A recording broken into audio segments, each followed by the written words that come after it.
design and construction guidelines, or your public works manual, we're out there working in cities, we all work with the International Building Code. That does not take us to the point of dealing with stormwater, erosion, and sediment control. Jennifer mentioned 8M issues a permit. Their enforcement process is cumbersome over time. It takes a long time to get there if we have ne'er-do-wells out there that are trying to do improper development in our community.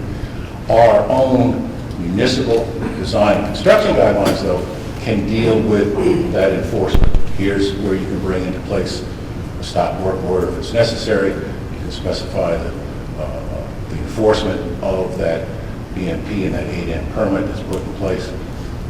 Most of the times you don't need to do that. You've got a good developer, you've got conscientious folks, they're going to follow the rules. So those few ne'er-do-wells that we have out there that we have to have some kind of ordinance to help us do that. You can do that in your design and construction guidelines. And in that, we can cover all of this. This is where we put in street widths. This is where we take care of our roadways getting built up. This is where we can allow, not require, we can allow ribbon curve. Anybody know what ribbon curve is? It's level, it's flush with the road. There's not a good county engineer out there, a city engineer that's going to, they really get nervous when you lay down asphalt and you don't have something to hold it together, okay?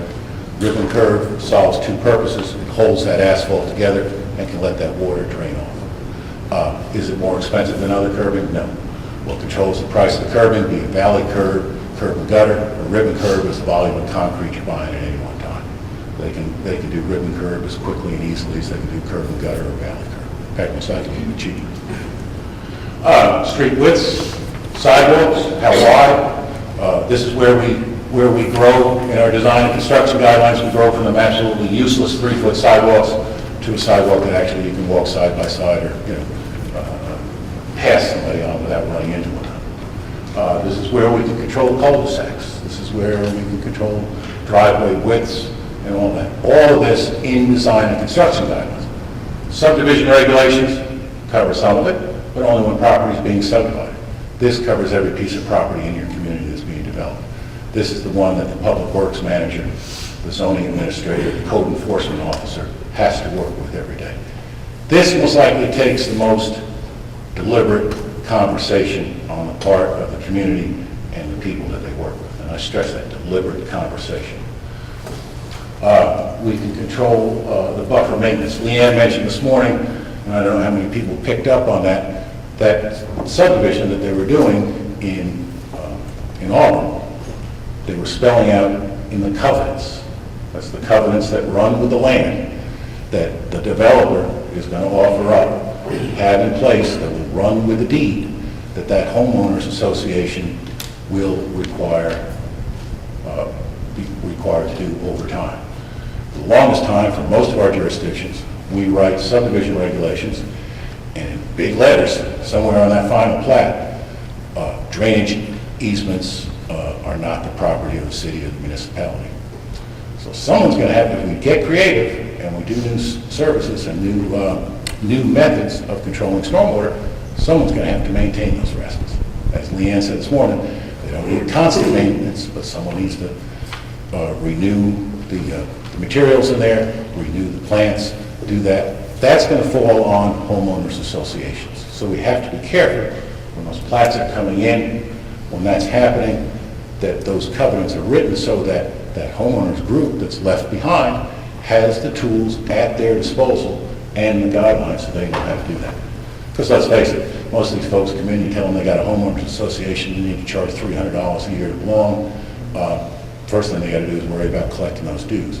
They certainly have no concept about how to maintain a bio-retention pond. So like I said, the flow, master plan, zoning code, subdivision regulations, design and construction guidelines. All of that's the same, be it smart code, be it form-based code, be our traditional Euclidean code. But that's the life cycle, if you would, that has to go on for managing low-impact development, for managing our stormwater, for managing our runoff post-construction. We have the tools, we can do that.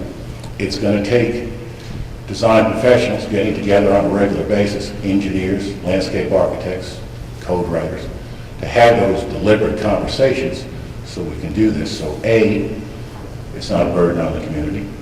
B, they're able to be maintained over time. And C, it's not a burden on the development community. We can do this, we just have to have those conversations. Any questions? Comments? Yes, Mr. Hale. You have a homeowners association managing these common properties or this infrastructure. Mm-hmm. Typically, the local government is not party to those homeowners associations. Doesn't have a dog in the hunt. It's all up to HOA. But when it flows off-site and the system breaks, it will take, the government to sue the homeowners association to repair their system? And in many cases, you may have a homeowners association that manages common property, but they don't want to maintain the road, so it's really not a closed community. The city is still responsible. No, not at all. Maintaining the infrastructure. As I said, there's going to have to be a number of deliberate conversations that go on to make this work.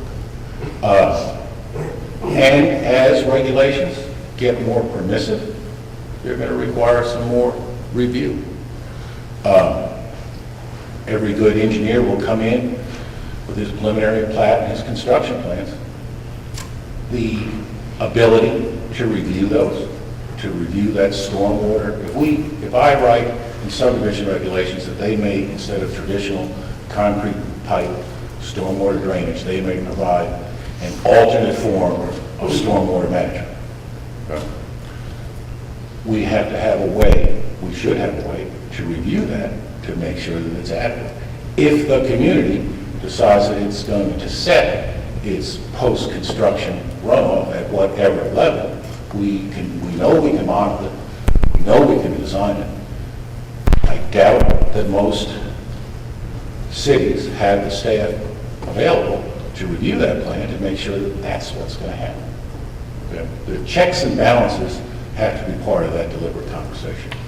One, so the engineer's not over-designing, and two, that the community's not getting something that won't stand the test of time.